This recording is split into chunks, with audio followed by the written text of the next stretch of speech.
dukomera amashimana yacu. Mukomera amashini intumwa y'Imana. Icyambere shimye Imana ko ishoboje nkahagarara nkumva naguma ndedemezwa numva ati mbega baje sinzi ko je nigeze gutitira n'amaboko ndavuga ati Imana yaje aha ndagiye imbere ndabishobora. Ndibuka yuko naye nicaye dimanche naye nateguye gushima Imana ariko candicarana nukuri novuga yuko urya mu mama yaje arakemeye ahubwo uzinjira wese azaza arakemera. Twicarana n'abantu baba batumwe na Satani. Je twaricaranye n'umuhungu abandi bariko bara umukozi intumwa y'Imana yaravuze ati nimuze mushinge intahe ya mahera tugurana Imana. Nyamutipe twicaranye ngo nk'abo bantu ngo nk'ivyo ariko baravuga ngo kubera ikibaza kwibeshera. Ndavuga mu izina rya Yesu ngira ngo ngende ushinga intahe ngo mbega nguza gushima Imana ngo atana envelope. Ariko ico ndavuga ati ego ico nico ndavuga ati ntayo nagendanye ariko nari nateguye yuko naho hobejo noyizana aho mbandarasi natahanye ishafu ko ntashitse imbere ngo shima Imana. Ariko Imana ihabwa icubahiro ko bikunze nkaza gushinga intahe nukuri Imana yankoreye ibihambaye. Jewe mu kugira nshike ngaha muri repentance numvirije radio ntahora numviriza radio numva ikiganiro hari kuwa mbere nukuri uwo munsi bwarinze buca nkanura nza numva n'abana barabura itiro nza numva ngo mama ngo ejo tuzozinduka aho hantu ndababwira mwebwe muzamuri ku ishure ariko byarakunze je ndazinduka ndahagera hanyuma ndasubira inyuma bavuye ku ishuri ndaja kubatora turabonana n'intumwa y'Imana. Je nukuri yarambwiye ikintu kimboshe ariko ndacihana ndafukamira Imana nukuri Imana yonyene ndabona yuko inyemeye nukuri ndavuga ati iki kintu kishe gitsindwa mu izina rya Yesu. Hanyuma bigenze gutyo nukuri kw'Imana kuva shika ngaha muri repentance bantu b'Imana nukuri je sinzi ahandi nyamba sinzi ko nahora nsenga Imana sinzi iyo Mana nasenga yari ariko kuva nshitse ngaha muri rushengero nasenze Imana yayindi yaturema twese nukuri ndashima Imana.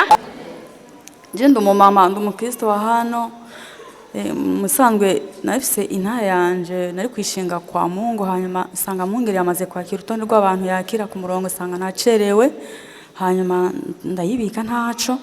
Hama uyu munsi naho nafise programme yo kuza kugira ngo nze kwa muganga mbone na Mungeri hanyuma shise sanga ashise kutone gutanga intahe hama ko avuze gutanga intahe ntireka ko nanici hajya mu ntebe reka nanye mvugiye wanje nashuje inyuma kwa Mungu. Yesu ashimwe. Hano nshatse gushinga intahe muri uyu mwanya ni nyinshi cyane mfise ariko mvuga zikeya muri uyu mwanya mbona ko zikenewe kandi numara amaza shatani. Hanyuma ikintu nshimira Imana ejo ijoro ry'ejo mu ijoro ndashima Imana ko nari maze iminsi ndyama mu nzu nuze mu nzu ibitero mu nzu haryama ku matera hari ubunyegeri bwuzuye hejuru ku mutwe wanje hari ubunyegeri aho ndembe ndabisha amaguru ari ubunyegeri inzu yose yari maze iminsi mbega ari ubunyegeri. Rero ndashima Imana ico iri joro rya dimanche iri joro ryo kwa mbere wejo nta bunyege nahise kubona mu ijoro aho ndyama no hejuru aho nshira umutwe. Ico ndashima Imana ko icyo kintu Imana rayi mbonye ikinyeretse yagikuyeko. Nari maze iminsi ndyama mu bunyegeri bukaza mu rubavu haguma ntango umutwaro umwanya wose mbwira abakozi Imana bansengere kw'icyo kintu cy'ubunyegeri. Hanyuma ikindi nshimira Imana jashe kumara amaza Satani ko Satani yereranyizingeye ko cyane ibintu by'ibyaha bya byanyizingiye ko ibintu byo muri karanda byari byanyizingiye ko nkasenga nkaguma senga ariko bikaguma binduha kuko naguma ndabirimo nabihereza Imana. Mana niwo ubone ibintu ndimwo uzobinkuremo. Nabifise ukuntu nasenga ndumumama aho nabagarero hafi nasengera mu ijabe naba hafi muhira nafise ibintu by'ingeso by'agakuku nkwegana n'abandi ba mama bagenzi banje tuguma abantu tugenda mu nzoga. Yesu ashimwe. Ariko ibyo byose ntiyari jewe ya Satani impemu zo muri karanda zaguma zinkwega ndaba muri ubwo buzima nkasenga ariko nguma njya kunywa inzoga kandi sinanyegeza bya bintu bya mama bashira mu bikwembe oya naricara gutya ku mugaragaro nabandi ba mama bagenzi ndaba muri ubwo buzima ariko Mana ntabaru nkure muri zingeso kubona nsenga ngi imbere y'Imana ariko nkaguma nkwegana n'abandi ba mama bagenzi banje njya kunywa inzoga ni womboho iki kintu kamana ba muri ubwo buzima Imana ndashima kwico yakinkuyeko maze umwaka ubu ikindi kintu nshima Imana kindi ndashima Imana ko abagabo bo hanze banyibomako ndashima ico naco kw'Imana kinkuyeko. Aleluya. Ndashima Imana ivyo bintu byo muri karanda kw'Imana bongirwa igenda ibicacagura itangwe kubinkurako. Ubu ngiye kumara umwaka mu kwezi k'umunani ngiye kumara umwaka mpejeje itariki 5 z'ukwezi k'umunani ntasuye kongera kwegera ikintu kitwa icupa. Satani rero ntiyabyoroheye ko abona yuko namaze kubacika ku cyo kintu. Kuri Pasika hingare watanguye kundondera bene data. Satani akugerageza utanguga umubahunga. Ku dimanche ya Pasika mu ijoro batangura kundondera. Icyo nakoze narabitavye ariko narasize ndabahaye ndabahereza cyafata inzira ndigire. Aleluya. Umva ko Satani aguma atugerageza iyo tubacitse aguma atugerageza. Rero ikintu nshima Imana icyo kintu ndashimye Imana ko Imana binkuyeko. Ikindi nshima Imana ndashima ko uyu mubyeyi wacu iki navugiye ku gicaniro nukuri ko Imana kiraba tujya turagifata amagabo tugitegere twumvirize neza iyo tubwira ikintu ngaho ku gicaniro kiraba. Aleluya. Ikindi yavugiye ku gicaniro kwijabe tukiri kwijabe yavuze ati twe turimutse Imana iranyunguruje namwe ndazi ko namwe mugiye kuduzwa namwe yebwe. Aleluya. Icyo kintu mwongera kivuye ku gicaniro ati abantu bafise nimba ari impene imwe agiye konka zibiri nimba aragakinga bagiye kuronka zibiri cyangwa dutatu dukinga cyangwa kamoto Imana namwe igiye kubongereza. Ndashima Imana ko nanjye Imana araye nyongeye nanjye itariki 6 Imana nanjye nk'uku kwezi nyene Imana araye nanjye indugije. Aleluya. Mwongeye yimutse mu kwa gatanu nanjye Imana inyishisha mu kwezi kwa gatandatu itariki nanone 6. Yesu ashimwe.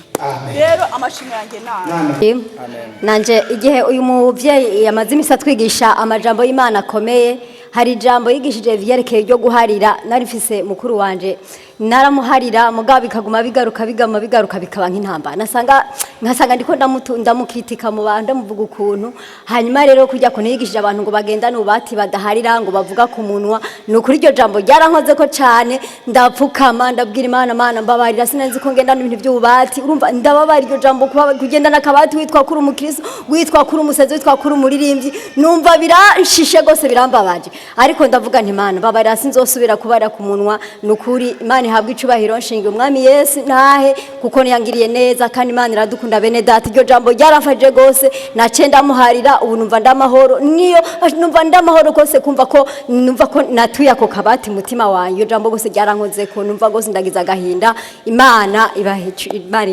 Amen. Yesu nashimwe kandi hama nanje numva gushima Imana kuvyerekeye Kagatambara umuvyeyi wacu yatubwiye ati kajyane nugera mu kibazo gikomeye cyane uzoca utora Kagatambara ukature kwa aya majambo. Yesu nashimwe. Ku munsi wa gatatu ufise umwana yiga mu Maramvya uwo mwana kweri bantelefona atari inkuru yo kubara cyanda babwira ati ntimunjanire umwana kwa muganga ahubwo ni mumundungikire. Yesu nashimwe. Baca bambwa nta kuntu tubona yoshikiyo araremvye gose nababwira ati ni mumundungikire ntimumujane kwa muganga. Umwana amaze kunshikira arambwira ati mama nukuri ntibikunda ko nicara nta n'ikintu nakimwe numva shaka intege zose zamaze gucika. Ndamubwira icara mu ntebe nca ndikubita mu cyumba ntora Kagatambara natura ko ya majambo nyene umwungere ahagaze ngari yavugirako nanje ndayatagura kujya nyene nca ndamusanga muri saro ndamushirako Kagatambara ndarira Imana ndavuga ati Mana ibinanira abaganga Akagatambara ntivyange nkeneye ikimenyetso kigaragara kandi sinzovyibikamwo nzobivuga mu ishengero bumve iciza cya kano gatambara. Yesu nashimwe. Umwana Kagatambara turamucanira ndasenga na Kagatambara na ya majambo ya mwungere byose ndashira ngaho umwana atangura kubiri yashi umwana yari yatimbye umwana mu minoti ngahe adusaba ico kunywa nico gufungura mukomera Imana yacu amashi. Umuvyeyi wacu yaraduhaye uburinzi yaraduhaye urukingo ruzitirira abana bacu umwana yosana akakanya yaciye atora ibido no kuja kumva amazi. Imana ibahezagire cyane.